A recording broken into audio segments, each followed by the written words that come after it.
Fly tipping is a problem that local authorities and communities across the UK experience. It has an impact on our environment, on our health, and also on greenhouse gas emissions. At the April EnCaf Forum, Dr. Anna Scott, the Director of Services at Keep Britain Tidy, gave a presentation both about the causes of fly tipping but also about some success stories of dealing with this problem. So thanks everyone. Thanks for asking me to speak. I love talking about fly tipping. It's a kind of professional and personal bugbear of mine. I'm sure you will have know something about Keep Britain Tidy. We are very iconic. Tidy Man logo is very well recognised. We are an environmental charity. We work on a broad agenda around local environment to reduce littering, including fly tipping, reduce waste, increase recycling, improve local places. We run Green Flag for Parks Award, Blue Flag for Beaches, although we haven't got any in Enfield. Eco Schools in England, which is an environmental framework for schools to work through, as well as campaigns that we're well known for. We've just come out of the Great British Spring Clean, which is the country's biggest mass environmental action campaign. So we work across a broad set of agenda.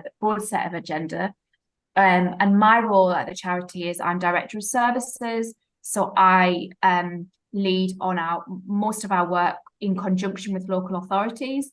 Because if we want to stop people littering and fly tipping, we need to work with local authority partners to be able to do that. So that's my role at the charity.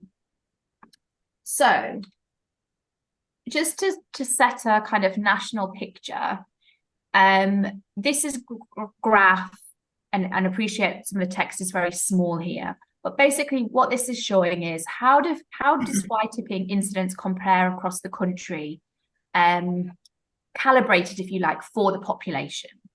So this is fly tipping incidents per 1,000 people. And you can see that London is absolutely out there leading the way in terms of number of fly tips per 1,000 people. So it's more than double the average for the whole of England across the board. And generally speaking, year on year, it edges up. So something to say about these figures is they are based on what councils report into what's called waste data flow. So they have to report each year on number of fly tips. But there should be consistency across councils, but they're often the way in which they count fly tips, the accuracy of that, in my experience, varies. Now, I'm not saying anything about Enfield Council, by the way. I haven't worked particularly closely with them. I don't know how they do things in Enfield. So none of this is kind of a criticism at your particular council. It's a broad observation. But in my experience, I think these figures are massively underreported. Because I think what they tend to focus on are quite big fly tips. So if you Google fly tipping, you will see pictures of massive dumps on country lanes, for example. And I've got some pictures coming up, which I'm sure are more like the type of fly tipping that you get in your borough, and particularly in Edmonton. And just to say, in terms of like what is fly tipping, we're talking about this thing. These aren't the legal definitions, but I think they are much more helpful. So broadly speaking, fly tipping is the dumping of waste in the wrong place, usually premeditated, or rubbish left on the street or other land without arrangements for its collection and without agreement with the local council. So they're quite pragmatic definitions of the problem that we're talking about. So what are we talking about? What does fly tipping look like? And obviously, please tell me if this is the kind of fly tipping you get in your borough. I live in the London Borough of Ealing in West London, and these are all pictures of real life fly tipping in my patch, if you like. So we can be talking about anything up from a bag of waste on the street. So particularly rubbish dumped around bins, rubbish dumped around trees, the massive amounts of waste on the street. You can see this wheelie bin piled up full, and waste is presented at the side. That was out on the street for a number of days. So in my view, that's fly tipping. And the picture down on the corner, the green bags, these are actually, this is over the borough boundary into the London Borough of Hammersmith and Fulham. This is litter picked waste by council collection operatives, but it's bagged up and left on the street waiting for another crew to come along and pick it up. So it's technically not fly tipping because there are arrangements in place for its collection, but it's rubbish on the street. And how does the person in the street know that it's okay for the council to put their green bags out like that, but it's not okay for them to put their own bag out? And I'll come on to that point in a moment. So you've got your kind of bags on the street. Then you've also got your bigger household items. So again, these are all photos from around where I live, both on the Ealing side and the Hammersmith and Fulham side. I kind of live on the boundary of the two boroughs. So, fridges out on the street, what we might call bulky waste in the industry. So this kind of ironing board you can see propped up against a lamppost. And this kind of, the top on my top right is kind of squalid picture where there is a bin in there, but there's lots of other horrible stuff lying around. And what you can't see in that picture is there's actually a sign that says no fly tipping. And I'm sure we've all seen that. The sofa or the bags dumped under a sign that says don't dump here or no fly tipping, etc. And then, just a few more examples, this mattress and this cardboard, dangerous, blocking the pavement, stopping people in wheelchairs, pushchairs, whatever, from getting, they'd have to walk out on the road to get round that. So sometimes fly tipping can be really kind of offensive and impact on people's lives. And then the other two examples are real life. Well, I'd say the picture of the pushchair has a little sign on it that says, "Please take me." And that's my pushchair in my house. And I did stage that photo. So this is the only photo that was staged. But I'm sure you'll have seen people put stuff out on the street with a message, "Take me," or whatever. People actually think they're trying to be helpful. It's still fly tipping. You could still get a fine for doing that. And the picture above that, a Christmas tree, but dumped on Wormwood Scrubs, which is a very environmentally sensitive piece of land. Perhaps that person thought they were being helpful. Dumping a tree on a piece of open land is possibly better than dumping it on a street, on a corner, but it's absolutely still fly tipping. But why does this is a climate forum, why does this matter in terms of the climate? Well, most councils simply deal with fly tipping just by kind of going around and picking it up. So you may have one or more vehicles and crews dedicated to just kind of driving around the borough, taking away stuff that people have dumped out on the streets, whether that's bags, fridges, mattresses, whatever. So you've always got a climate impact of that collection operation. Fly tipping, in addition to that, fly tipping is essentially the mismanagement of waste. So if we kind of skip back, to these bins, people producing a lot of waste, there's probably a lot of waste in there that could have been recycled. There's in these pictures that there's items here, that metal ironing board can be recycled as metal, but you have to take it to a household waste recycling centre. And again, I can't speak from knowledge of exactly what happens in Enfield, but it's highly likely that these items are not going to kind of re-enter the recycling system when they're collected as fly tips. They'll be wet, they'll be, if they weren't broken and damaged before, they will be when they've been left out for a week before the council takes it away. So there's a real kind of like waste of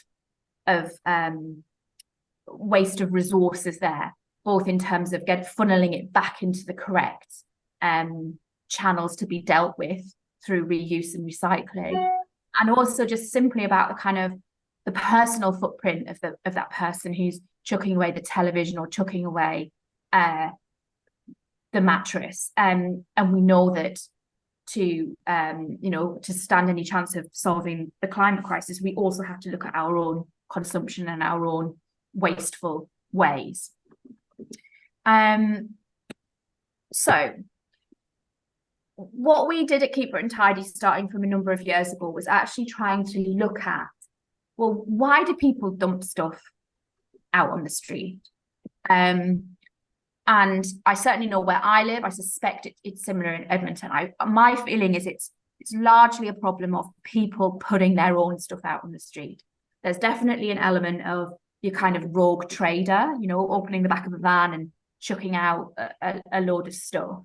But for us at Keep Britain Tidy, we're really interested, well, how do we stop, the everyday person from dumping stuff out on the street?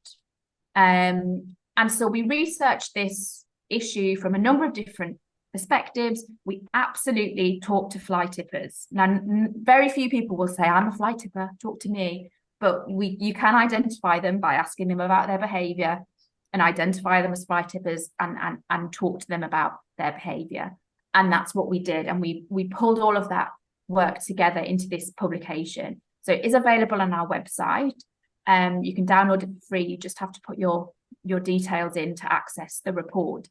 And it's very much a report for councils and people who kind of manage land.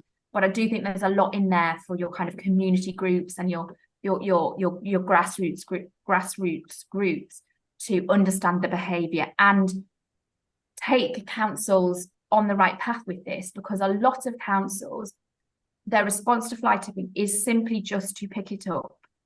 And I will show you shortly how that actually just can make the problem even worse.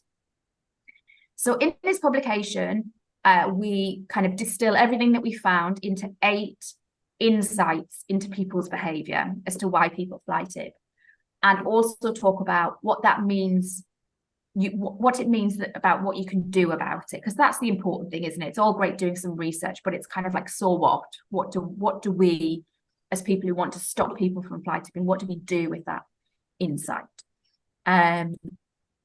So again, apologize, this is quite small, but I'm gonna talk you through it. So first insight is that people don't think of small scale household fly tipping when they see or hear the term fly tipping. So Google fly tipping and you see massive piles of rubbish on country lanes. You tend not to see the types of photos that I just showed you, which is a bag next to a bin or a mattress on a street corner. So actually, when we use the term fly tipping, it is obviously, it's not understood by a lot of people as to what the problem is. I think there are some languages where fly tipping doesn't even translate. And it is a bit of a funny word, isn't it? Like fly tipping, like what does it actually mean? So what that means is don't just use the word fly tipping is the big point of advice there. Talk about dumped rubbish, unwanted items on the street. Like, you can use the word fly tipping, but kind of say what you mean by that. And in terms of council signs and notices, as I mentioned before, we've all seen that kind of no fly tipping and someone's dumped under the sign. And often those signs are like, unlimited fine or go to prison, and you can go to prison for fly tipping, but you're not going to go to prison because you dump a black bag on the street corner. So if it's that small scale dumping that's your problem and you want to tackle it, then show images of that and kind of take away that huge threat. You can talk about getting a fixed penalty notice of £400 because that's what it is now. But get your imagery, get your threats, get your language, treat them with a critical eye and get them in line with what people think about in relation to the term fly tipping. Insight number 2 is that there is an expectation that fly tips will be collected quickly and without repercussion. So actually, this relates to another point as well, but some councils are very, very efficient at whipping stuff away. And that tends to reinforce the view that actually, oh, well, you know, I can put my stuff out because the council will come along the next day and take it away. So there's a real need to kind of break that expectation that your fly tips are just going to disappear. And that's a particularly tricky one for councils because they can't just leave fly tips out. They have a duty to clear that public space. But there's a need to communicate into that space that fly tipping is not acceptable, it's not tolerated. And I'll show you an example of how we've done that shortly. Number 3 is that people perceive fly tipping to be low impact. So actually, for a lot of people, they do not see the issue with putting bags out on the street or items out on the street because in their mind, the council is always coming around and moving rubbish anyway. So what's the harm if I put my stuff out as well? So in relation to that, we need to build new narratives around the real costs of fly tipping, whether that's the financial costs, whether that's the cost to communities, but we need to communicate what those costs are to people. Insight number four is that some council policies are unintentionally driving fly tipping. Now, the classic example of that is bags on streets. So as I showed you before, those green bags were the council had litter picked and they leave the bags there, and the idea is that a truck comes along slightly later, or in some case where I live, weeks later, and in the meantime those bags are out on the street. And what do people do when there's bags on the street? Add to it, add more bags, add more stuff. It would also unintentionally drive fly tipping the more efficient councils are at taking those fly tips away, as I mentioned before. So councils really need to think about the totality of their waste collection and disposal options from the user perspective. So it's all well and good saying, well, council, we can leave bags out, they're green, people know they're different. Do they know they're different? Your bag rubbish is on the street. So that's a particular one for councils to think about. In relation to that, people will often talk about, well, bulky waste collections used to be free in my council and now they're not, and that's driven fly tipping. I'll come on to that point. I'll try to kind of treat that as a separate point because I think it's very pertinent. Number 5, some types of fly tipping is seen as more socially acceptable. So dumping stuff outside charity banks or charity shops, leaving stuff out for people to take. That's often seen as, well, that's okay. I'm helping people by, that photo of me, the stage photo of my pushchair out on the street, that would be perceived as being helpful. So those excuses need to be tackled head on in communications. Number 6, the hassle factor is a significant driver of fly tipping, and that's particularly pertinent in London, where lots of people live in flats and there isn't a lot of space to store items that people might want to get rid of, and lots of people don't have a car. So actually the options there, it can be difficult for a lot of people to get rid of stuff in a responsible way. Now, coming back to that point about free bulky collections, what we find is certainly the ease of accessing bulky waste collections is key. And whether they're free or not is a slightly different issue. So imagine I don't know what the arrangements are in Enfield, but imagine that to access the bulky waste service, you have to register with the council, some kind of online registration. You have to, or you have to ring the council office, but they're only available between 9 and 2 on a Monday to Thursday or something.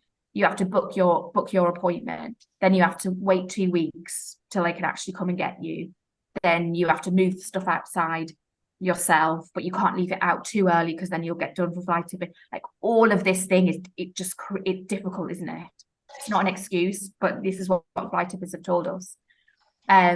Whether it's free or not is not necessarily the biggest driver there.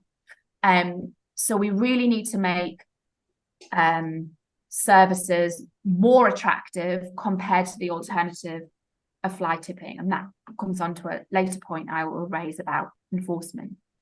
Number 7, some households are not managing their waste effectively. So for some people, fly tipping is simply a byproduct of them not having too much waste and having too much stuff. So we have to be able to support those people to manage their waste within existing services. And lastly, the perceived threat of enforcement is low. So most people think, well, even if they know they could get fined, they're taking a punt here. Am I going to get caught? Am I going to get a fine? Probably not. So we need to increase the perceived threat of enforcement. So those are the 8 insights and what they mean. And then I've just got a few slides. They are quite wordy, but I can whiz through them. And they're examples of how we applied some of these insights and actually change people's behaviour around fly tipping. So this was work that we did in Newham.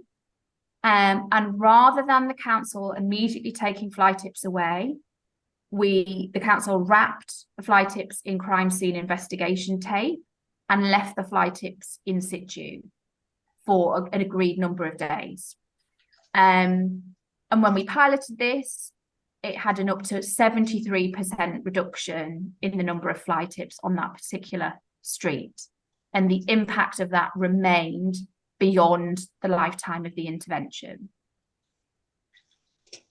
And that particular intervention is trying to break that expectation that fly tips just disappear without repercussion.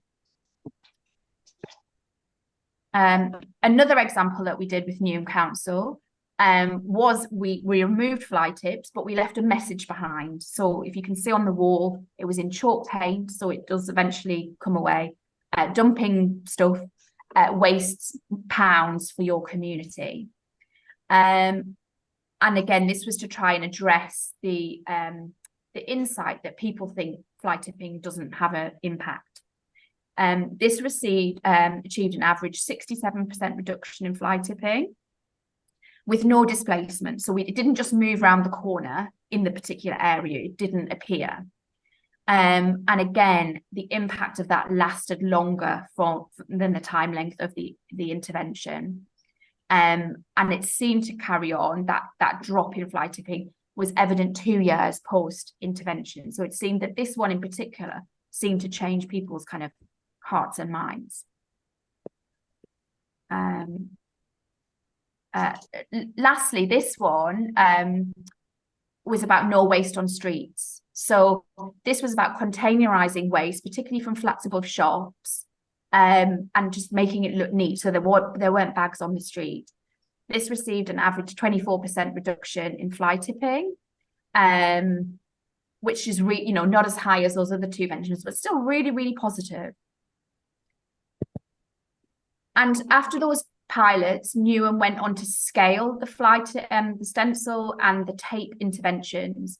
And they were doing it kind of 6 weeks at a time in their fly tipping hotspots. It didn't work at every site, but fly tipping dropped at 2/3 of the sites. And when it did drop, it was dropping by just over 40%. So still a brilliant result. And we kind of scaled that up, thinking about the number of fly tips in London. And we calculated that if we did this across all boroughs in London at fly tipping hotspots, we could cut fly tipping in London by 16% and save just under £3 million a year. So we feel like there's real kind of mileage in these particular interventions. So I guess my overall message is, councils often just clear away fly tips and kind of don't proactively try to tackle it. But actually there are a lot that councils can do to change people's behaviour before they get to the enforcement route. And I've just put my contact details at the end there in case anyone wants to contact me.